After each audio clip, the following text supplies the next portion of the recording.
Well, I'm obviously not going to start as a government minister commenting on specific companies and their tax affairs. That will be a matter for HMRC. But if I can make a general point, which is that wherever there is a company and an individual who is out there avoiding or evading tax, then HMRC will be after them. And we have a hugely positive record in that respect. £160 billion brought in since 2010 in clamping down on avoidance, 2.8 billion of it in relation to individuals trying to hide money overseas. And we actually have one of the lowest tax gaps in the world, i.e. the amount that we're collecting is very close to the total amount that we should be collecting. And that's important, of course, not least for our public services.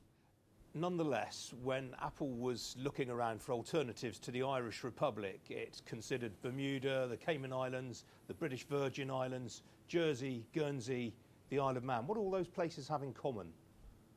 Well, look, what they have in common or not, what matters is if any companies have in common the fact that they are aggressively avoiding taxation or evading taxation, in other words, not paying the amount that they should be paying, then we will be after them. And we have resourced HMRC accordingly, an extra £800 million in 2015 to chase down an expected 7.2 billion in extra avoidance money that we'll be bringing in. So I can't comment on individual companies, it would be inappropriate for me to do so, but I can assure you that where there is misgiving and inappropriate behaviour going on, that we will be tracking that down. Of the 2,100 largest companies in our country, around half of them are under investigation by HMRC at any one time. That doesn't mean to say they've been doing anything wrong, but it means they have complex tax affairs, and it is right that we make sure that the right amount of tax is being paid.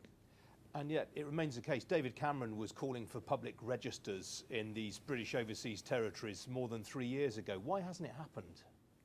What matters is not whether registers or information is so much public to everybody. I mean, my tax return's not public to everybody, and nor is my will and last testament. But what does matter is that the tax authorities have access to that information where it's appropriate.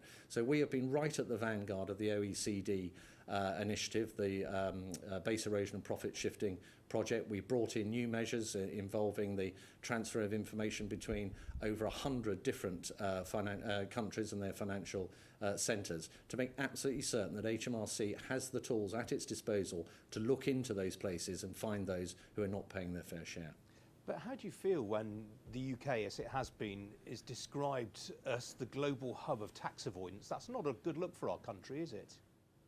Well, I don't believe that that's the way that the rest of the world sees the UK. I think when people think of the UK, actually, they think of public spirit. I think they think of fairness and fair play, and that's exactly what we are enforcing through HMRC within the tax environment. Because what we get as a government is that the people in this country expect everybody to pay their fair share. And as I've said, we bring in £160 billion since 2010. We're investing heavily in HMRC. We're bringing in the changes to international rules and regulations to make sure that they have the tools at their disposal to track these individuals and these companies down and make sure that this money is raised for our public services.